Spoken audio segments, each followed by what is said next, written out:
Alright, today's date is November 10th, 2020, and I am located in Canada. My name is Schneider, born. I am making this small video as a little diary log of thoughts and emotions, because that's what I do, because that's life.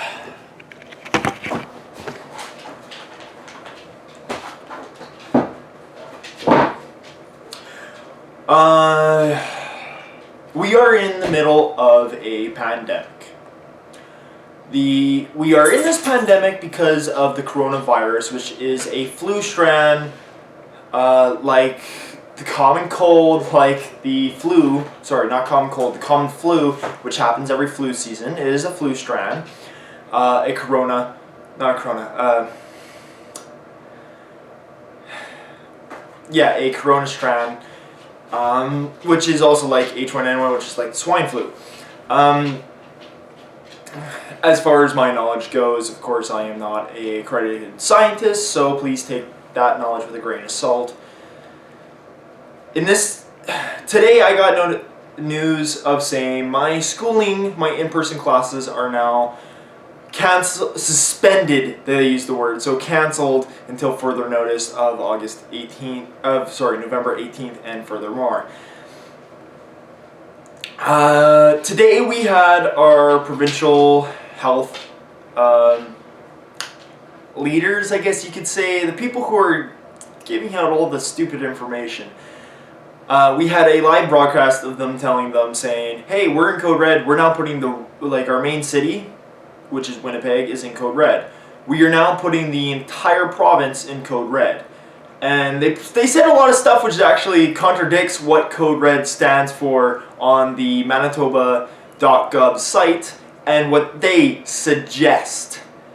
They're saying a lot of things like, I will admit, there was a news reporter that said, hey, will this mean there are more fines? What are these regulations defined as? We need a better definition of these fines. And they went to say, in lamest terms, there aren't definitions that define these regulations. There's not a clear understanding anywhere from the government side, from the provincial side. There are no clear understandings of what these regulations mean. There are no clear standards, there is no clear path, there is no clear plan. There is nothing for us to go off of other than we'll see what happens. They put in a regulation. There has been, ever since Code Red came into issue, regulation you are not allowed groups bigger than 5 outside your household to meet with. 5 to 10 people, which in schools it's 10, so you can have classes of 10 for studying. They went to go and say in the reports today, by November 12th, you are not allowed to visit any groups outside your household. But while being questioned by news medias, how are you going to uphold this? What does this mean? Put a definition of essential visitation or anything like that. What regulations go into place for families who are separated? What goes into place for grandparents? And all these other regulations and rules. And they went to say what you see as essential. What you see as essential. If you have to see your family because of essential, I'm like, okay, so by that definition, that lameness of definition, if I want to go and meet someone, if I want to go hang out with my friends, it is essential for my mental health to see these people, because I live on a farm. I live on a farm half an hour away from any society. At least. Like, I have to spend over an hour to get to the main city. I have to spend an hour and a half to 2 hours to go to and see some of my friends. I live on a farm. So I go a little bit stir crazy because I spend my days by myself on this farm. Day in, day out. Yes, there is a household here. The 3 other people, I live and work on the farm. My job is to upkeep the farm. The other 3 people in this household have jobs and other standings. So they're gone all day, every single day, while I stay here on the farm.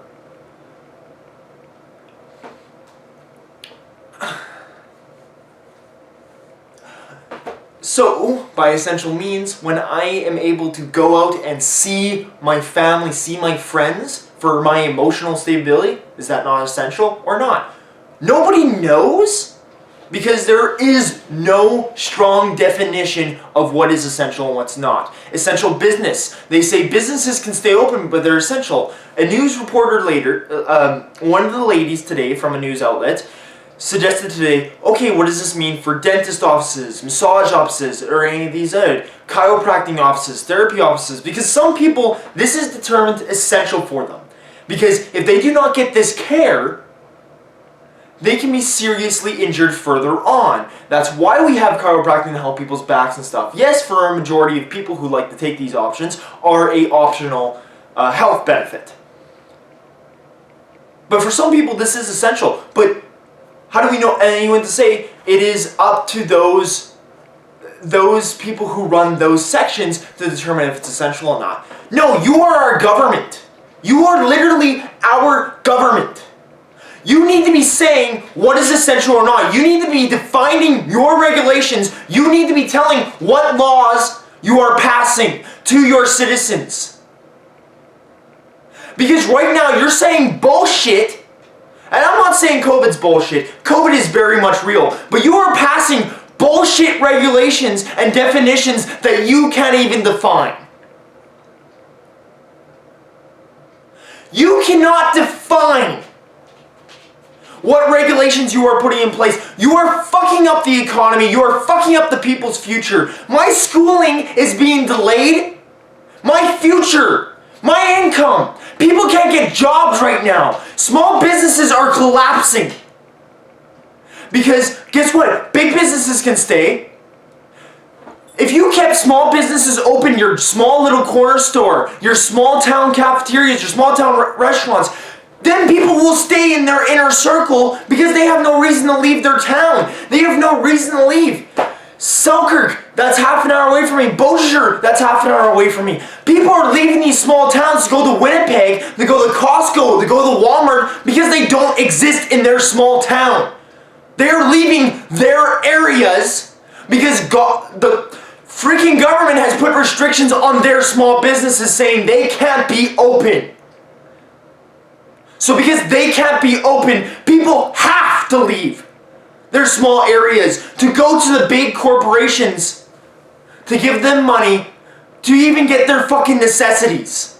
But yet if you kept these small towns open, if you kept these small businesses open, we would not need to leave. We would be able to go to our small town corner stores and be able to stay in our inner circles. The people we know, the people we trust. Their businesses would be able to stay open. But no, governments cannot control small businesses because there are too many of them. So they make up a majority of the market. But during COVID, government can shut down every small business and control, because they control big enterprises. They control big companies because a company that is big enough to be nationwide has to follow government regulations to a T. Small businesses don't as much. So governments have more control over our economy, over what we buy, over what we can do if they shut down areas, if they shut down small towns, which then actually put us in greater risk because now we have to travel an hour to get to Costco, to get to Walmart.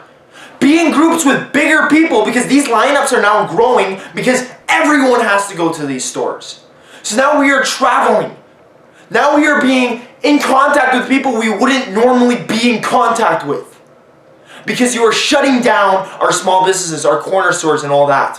Which if you left them fucking open, we would be able to travel to, we would be able to go to.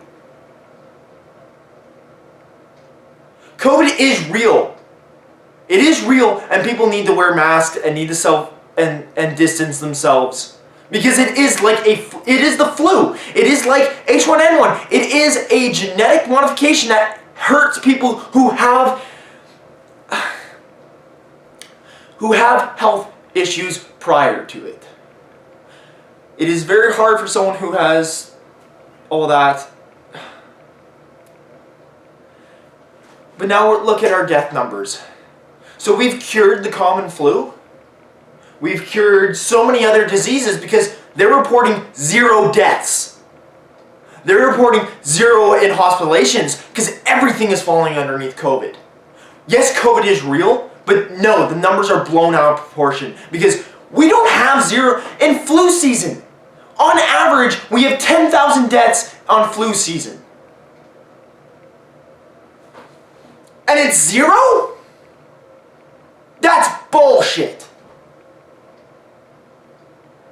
Nobody knows what's going on. Nothing's being accurately reported. None of these regulations, none of these laws being passed are actually being defined and being left open-ended. So yes, I am frustrated because this is my livelihood. This is my life. I'm going to school to be a mechanic, but my schooling is being delayed. Which then, do you know what that means? That means my future's being delayed. And I am constantly, my entire family, because my sister's the same way. Her education, she can't get her hairstyling license because of COVID. But she's phoning them every week, being, okay, what can we do about it? Can we self-isolate and do our exams so she can get her education, so she can have her future? I am frustrated because there is no communication. There is no real definition of what's going on. There is no plan in place. And the laws and regulations they are putting in place don't hurt actually COVID. Code Red, Code Orange, these rules are put in place to help slow down hospitals. To help slow down the increment of people coming to hospitals. To help slow down the spread. Not to stop it. These things are not in place to stop COVID. They're in place to help the hospitals. And misinformation is going about that as well. ICUs are full. One hospital has 14 ICU beds and they're filled up. All through Manitoba, we have 20 cases of ICU. If one hospital has 14 ICU beds, which are rotated through because they're for surgical care, they're for high care, they're for the highest of priorities. They get cycled through. Yes, ICUs are always full. They always have been. They're filling up a little bit more now than usual. But as in our medical board said this morning in the live broadcast, business goes as usual. We will not be transporting people out of province for ICU care because we don't need to, because it's business as usual. Literally what she said. It will go on as business as usual in ICUs. People need to stop listening to every fear-mongering propaganda and look at the real facts, look at the real stats. Yes, wear a mask. Yes, social distance. Yes, do not fucking travel out of province. Do not travel out of the country right now because it is a risk. Because we do not have a cure yet. But no, we don't need to fucking go into these regulations that you can't even define. We don't need the fear-mongering bullshit of, look, Energy 104 put on their Instagram today saying schools will be shut down and all that, which is not true. If you look at the regulations that were posted this morning, schools, it says there are no changes to the regulations of Code Red that were priorly instated for schools. K to grade 12 will continue to be in class for essential workers. And the offer of in-person, in-home education. But Energy 103 goes, oh, it's just stopping. All classes, all things are stopping because they're misinforming the people. And I asked them, I put a comment literally on that Instagram post saying, where did you get this information? I want to see where you got your facts to spilling this on news medias. The whole ICU thing that broke out a week ago was St. Boniface. What did they say? They stated in that statement it would take a couple days for them to resurface and regenerate. If that live broadcast, when that went out, because it was only one hospital that issued a statement, not the whole medical community. One hospital. When Manitoba has over 20?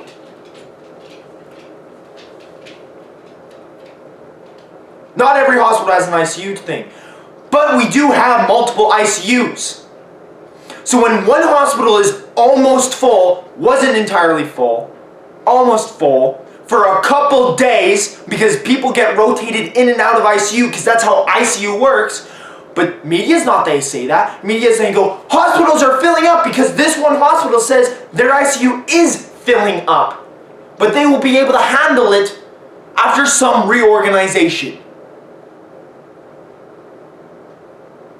But no, we're not going to say that. We're not going to say what the hospital stated. We're not going to phone the hospital and ask for further questioning to know that, especially what our government leaders are saying, it is business as usual.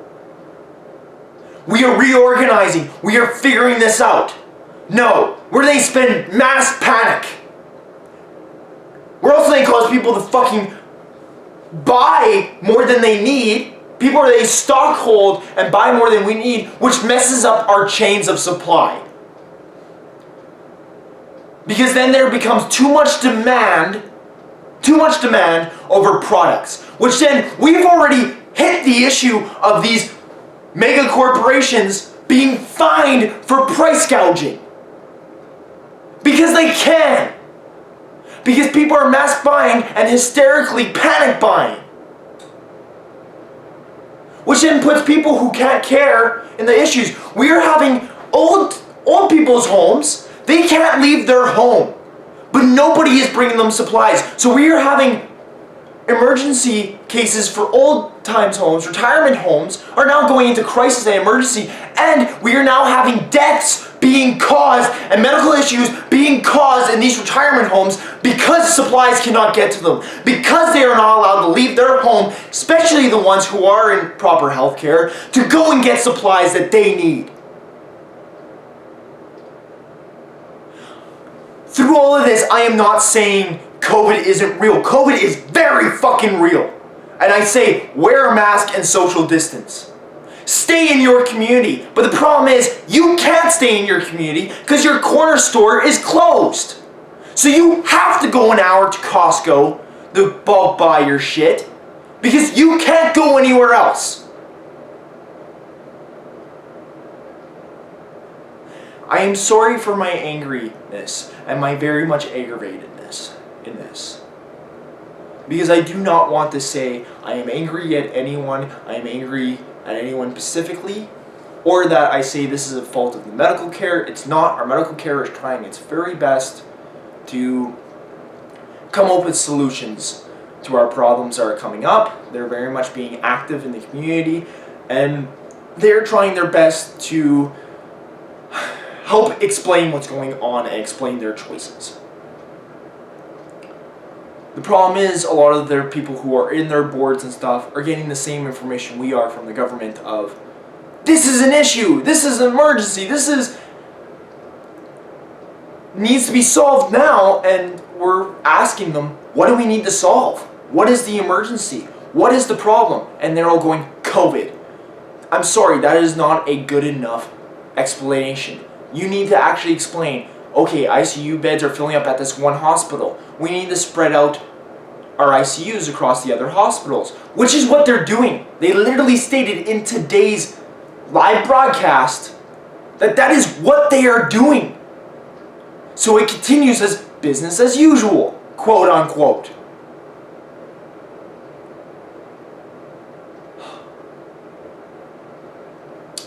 Like I said, it's not their fault because they're getting the same information we are. Our government is putting us in parallel because they don't want to explain any of these. They don't want to explain this. And people, I won't lie, I am sorry to say, majority of our society does not look into things. When a news article goes out, and this is the fault of our news articles, and this is as fault of our government for not giving us the proper information in the correct ways. Because they're not. They're withholding information from us. They're doing miscalculations. If someone is sick of a heart disease and they get COVID, they're putting their death as COVID, even though it's the death of their heart disease as well. When someone, in Canada, we have assisted death. So if you are dying from a severe disease or anything like that, you can choose to end your life medically. What do we put on that death certificate? We put what they were dying of. So when someone is dying of both COVID or the flu, because we actually don't have a really good way of determining the difference between the flu and COVID because they are of the same strand. Wow, look at that. Because that's the same thing. If you get sick with the flu, you're supposed to stay home and recover from the flu before you go back to work. The same thing we've been saying for years because it's of the same virus type.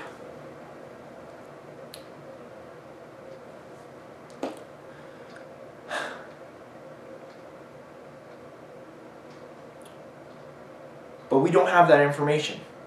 People are not being given that information. People are being given if you have back pains. Like I had one of my classmates go, I had back pains, so I have to self-isolate. And I can't really blame that on that fellow peer of mine because that's what the media is telling her.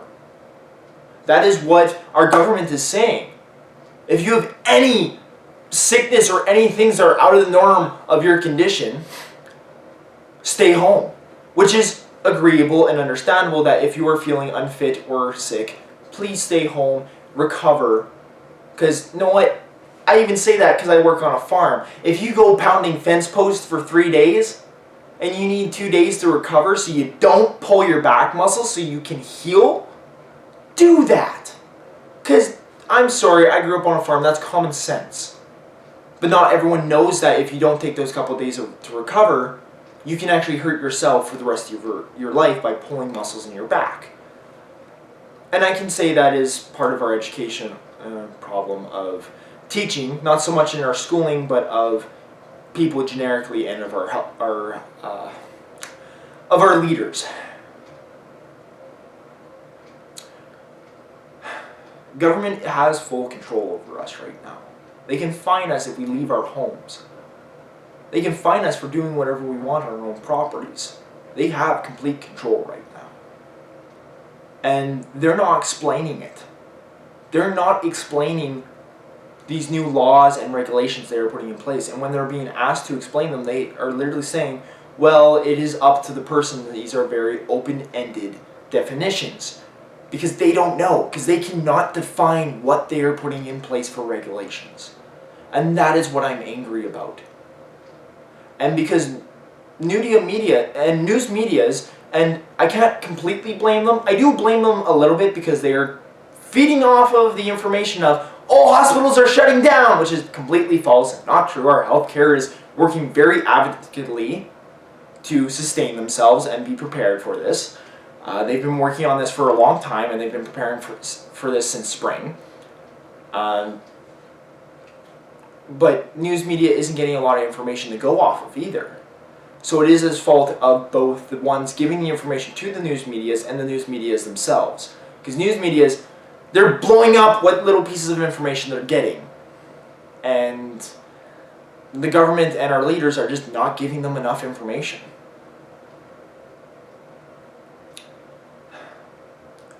But the main reason this is something that aggravates me the most, this is something that very much angers me and puts me in a case where I believe this is over the top. One, we're screwing up our economy. Small businesses are closing down because, well, I've already explained that. When there is a solution to that. To open up our small businesses and communities so we do not travel out of our communities.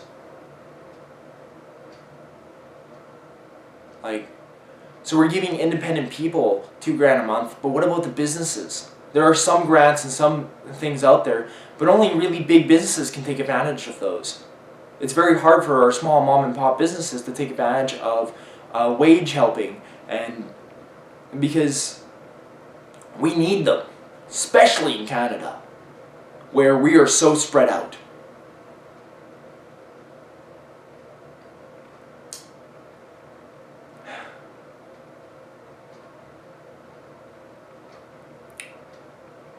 I am not fully certified or educated on this, so I please ask that if anyone watches this video to take it with a grain of salt. Because I am not someone of an educated background. All I know is what the media is telling me and what the government is telling me. So that is all I can go off of.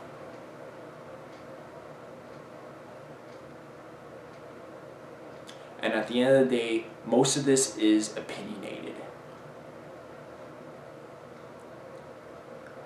The biggest reason I am angry is because this affects my education, this affects jobs, this affects our communities. Because how many years are we being pushed this back? How many years does it take for my sister to go and get her hairstyling apprenticeship done so she can have a career? Because right now, she can't get paid as a hairstylist. She can't get a job as a hairstylist. She can't even work on her education of hairstyling. It's being pushed back. How many years is that thing being pushed back? Which screws up her student license, because she only gets a time limit on her student license for the products that she can buy and experiment. So if she goes and gets all her education, which she's done, how many years are you going to spread out till she takes her final exam, till she's out of practice? For me, I'm a mechanic. I work on cars. That's very much seen through every bit of content I put out on the internet. I love working on cars. I am learning to be a better mechanic. I am working on my certifications. How many years will that be pushed back? My education is taking in effect, everyone's education in this day and age is taking in effect a big blow because of COVID. Everyone goes, oh, but online, we can move it all online. No, you can't. Majority of stuff, studies like math, science, and all that stuff, yes, you can. But stuff like trades, where you physically need to show that you know how to do this, so when you get to the job site in your future to do this, you don't have any experience. I am lucky, I am fortunate enough that I work on a farm and I have to work on my farm machinery. I have to work on my trucks. Because I have no other choice, because, well, that's just part of the income of a farm. Not everyone is that blessed. Not everyone has that opportunity. So I actually realize some of the people I'm being in class with in my mechanics field, I understand they will fail and they will have a hard time getting a job because they do not have in-person experience, in-shop experience. And that's with a lot of things that our education falls under. As well as communication. We're not communicating. Places can't even hire people because there is such a fear of COVID reactants and COVID spread that how can you hire someone that you don't priorly know? Because you don't know their social calendar. You don't know if they're following regulations. So we're running into problems there. I've talked to some people in the older generations and saying this is like the war. Not like that we're fighting a war, but we are literally fighting a war with our government and this pandemic. Because back when the war was happening, small businesses had to shut down. There was not enough money to go around. Our economy was shutting down. The young generation, young adults, were not getting the educated they need, which then hurt them. And it took years and years to recover. Look at this for H1N1. Okay, that flu, yes, was not as severe and not as... It did not spread and was as deadly as COVID was. As COVID is being. But look at how we treated that and how fast our economy bounced back. And look how we're treating this. We're literally treating this like a war. Like the country is at war with COVID. This is going to affect us for generations. just like the war did. Because you put a 5-year stop on the economy, yeah, the economy is going to fucking hurt a little bit. There are still people who say that our economy is hurting from the 2008 crash. And to some standards and some fields, that is true. Is that completely true? No. But we now have a full year this has affected us. It's affected our businesses. It has affected our education. It has affected us moving forward. How many more years is this going to take place until we screw up one generation? It is hard to get a job right now, and that's why I am glad that we have benefits in place to try and help our economy and help people live through this time. And my heart goes out to everyone who is trying their very best to live through this time.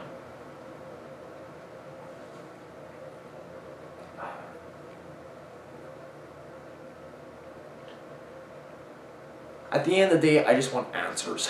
I want answers from our parliament. I want answers from our provincial regulators. And I want better definitions. I want better definitions, better rulings, better studies being taken place of what people are actually dying of, for one. Because are people dying from the normal flu? Are people dying from COVID because we can't tell the difference? Are people dying... Majority of people who are dying are over the age of 70 and have prior health conditions. But they're not saying that. They're saying the person's age and they go death by COVID. They're not saying that they have prior health issues. They're not saying why they have died. They're not saying who they've been in contact with, if they've been following regulations. They're not saying that. They're also not saying that while we are spreading this mass panic and people are going to the hospital more because they're worried about getting it, that actually where COVID is spreading and having a problem with spreading is in our hospitals. But they don't want to tell you that, because then it'd make you fearful of the hospitals. Make you think that the people who are saying all these things are incompetent and don't know what they're actually doing and what plans are in place. Even though, yes, healthcare has put so many plans in place and they are actively trying to figure this out and figure out how to move forward. But I'm sorry, especially with our live broadcasts that have been happening today, where they cannot give a straight answer, a clear definition of the regulations being put in place, and a clear path of what's been going on. That is sad. That is hugely sad to me. I'm going to end this here because otherwise I feel like I am repeating myself, and it is fed by my frustration and confusion of myself. So I do not want to spread further confusion or frustration. My heart is out to everyone being affected by COVID in the world today, especially from my location. I hope we can find better solutions and better plans to move forward. I have suggested some, but obviously I am not in a position to give those plans or give an educated full guess, because I do not have the certifications to determine those. And I would please ask that everyone follows their medical regulations in place to further help them. Keep yourselves safe, because I'm sorry to say, you can't keep everyone safe and you can't look after everyone. You need to keep yourself safe. And you need to look forward to your future and put yourself in plan to live through this pandemic. So you need to wear a mask. You need to social distance yourself to keep yourself safe. You need to be able to figure out how you are going to get by living and what benefits you apply for so you can financially survive through this pandemic. Because at the end of the day, this is about you. This is about you staying safe and you staying alive. So I think anyone who comes across this, I hope the best for the future, and I hope everyone is able to sustain themselves and able to progress in their life. I wish the best and the best of health towards you. I really do. And I want the best for you. So, without further ado, I thank you for watching, and I hope this raises up more conversation. I'm not trying to say my opinion is the end all of anything, or anyone else's is, or if anyone is wrong or correct, because right now we are in a time of uncertainty. So, but I do want to bring up that conversations need to be made, conversations need to be said, and we need to speak with this with an open mind, and actually asking our government, our leaders, to better define themselves, to better describe what these regulations are, what's in place. Hope you have a great day, and I hope the best for you.